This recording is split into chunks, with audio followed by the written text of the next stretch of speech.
Tapi yang jelas Mbah Hasyim sudah dianugerahi gelar pahlawan nasional oleh pemerintah Indonesia. Jadi itu saja. Jadi saya mohon supaya dihentikanlah. Jangan lagi membawa-bawa membandingkan Hadratus Syekh ini dengan Habib Utsman bin Yahya. Ya, karena bukan bandingannya. Assalamualaikum warahmatullahi wabarakatuh. Saudara-saudaraku sebangsa dan setanah air yang kami cintai, memang terlalu konyol kalau sempat bocil Kabib, cucunya Utsman bin Yahya, membandingkan antara Hadratus Syekh Kiai Haji Hasyim Asy'ari dengan Utsman bin Yahya.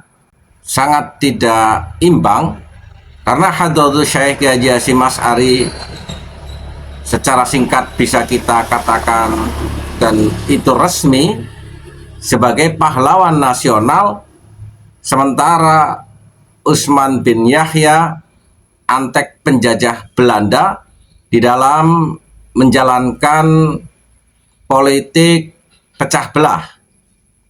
Apalagi ada seorang siapapun yang mengatakan bahwa itu bagian daripada job description,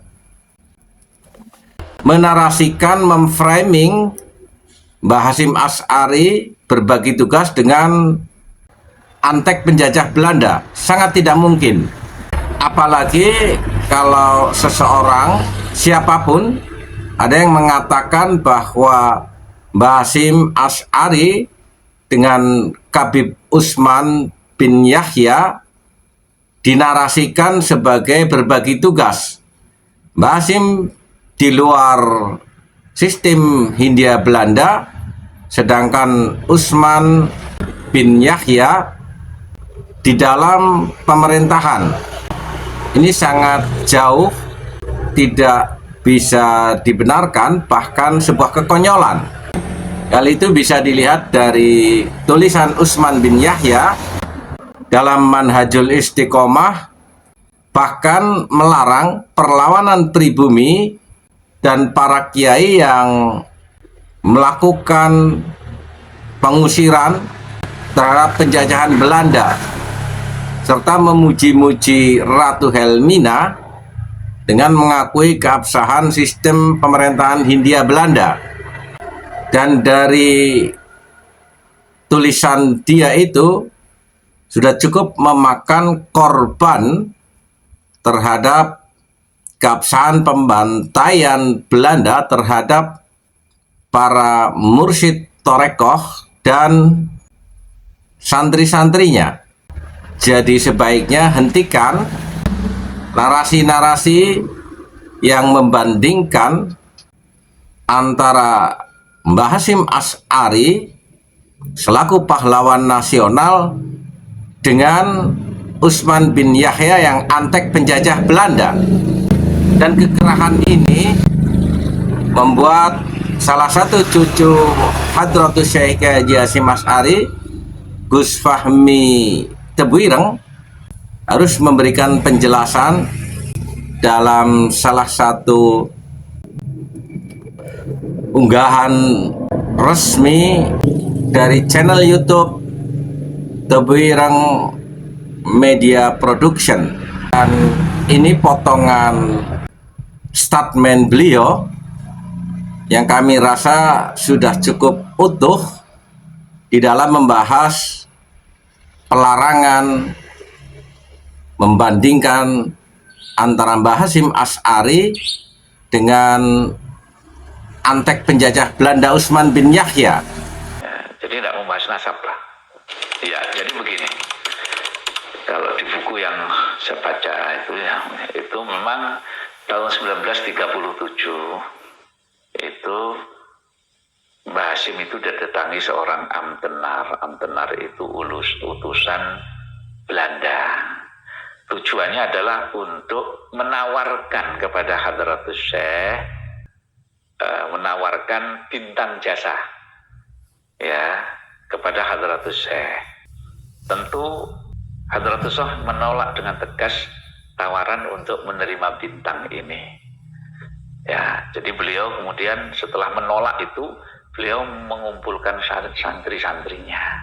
Di hadapan para santri itu, Hadratus Syekh yang menyampaikan kenapa menolak dan sebagainya itu, diantaranya beliau mengutip ya kepada santrinya itu, beliau dawuh dalam sebuah riwayat itu dikisahkan suatu hari Kanjeng Nabi itu ditimbali oleh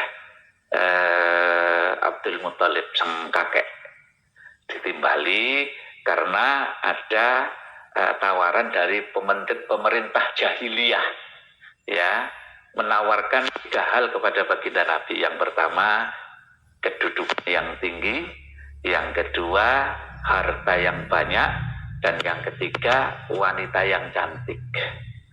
Ya, nah ditawari oleh pemerintah jahiliyah, maka baginda Nabi dengan tegas menolak.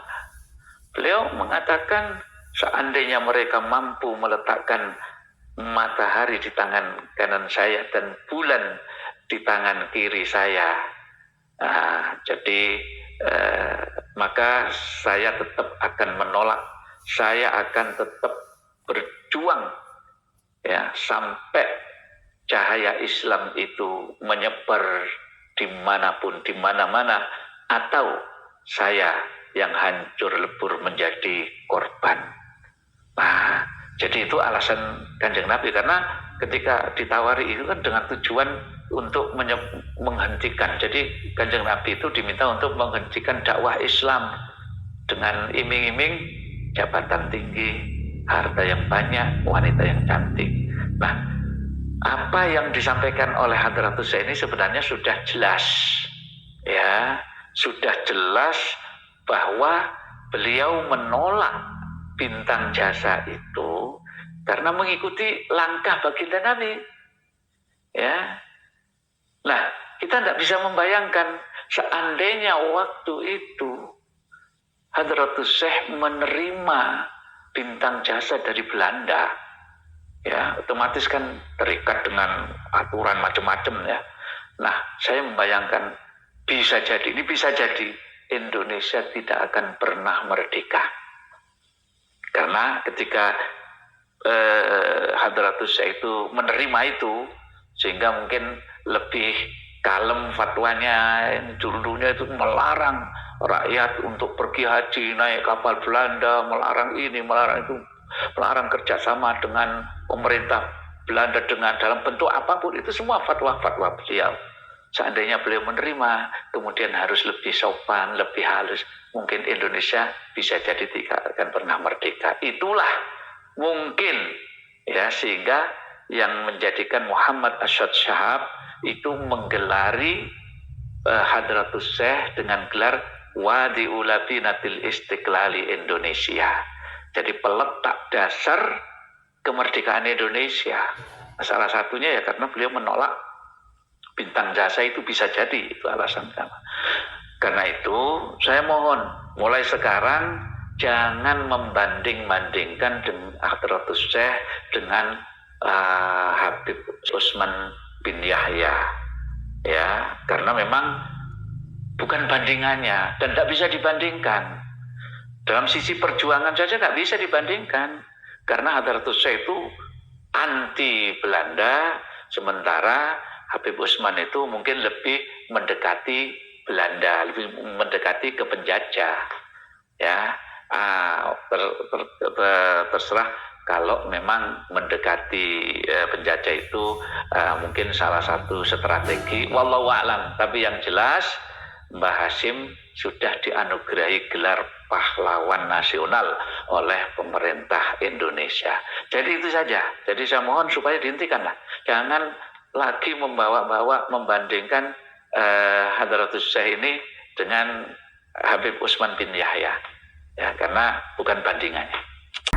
Jadi sangat jelas dari beberapa catatan Hadratus Syekh Kiai Haji Hasyim Asy'ari, beliaunya sangat menentang keras terhadap penjajah Belanda dan antek-anteknya, bahkan sampai tasyabuh terhadap pakaiannya pun diharamkan. bahkan pada saat itu mengharamkan kaum muslimin melakukan ibadah rukun Islam yang kelima, berangkat haji ke tanah suci, karena pada saat itu transportasi dikuasai oleh Belanda dan dikhawatirkan nanti seolah-olah Belanda memiliki jasa terhadap pelaksanaan peribadatan kaum muslimin Nusantara. Sebegitu kerasnya Hadratus Syekh Haji Hasyim Asy'ari melawan penjajahan Belanda dan secara politik mendeklirkan dengan non-kooperatif, artinya menantang perang terhadap penjajah Belanda kafir yang tentunya sangat jauh berbeda dengan sikap Khabib Utsman bin Yahya yang menjadi begundal dan antek Belanda sehingga mendapat penghargaan secara khusus, bahkan gaji bulanan dari pemerintah Hindia Belanda. Bersiaplah. Walafu minkum. Wassalamualaikum warahmatullahi wabarakatuh.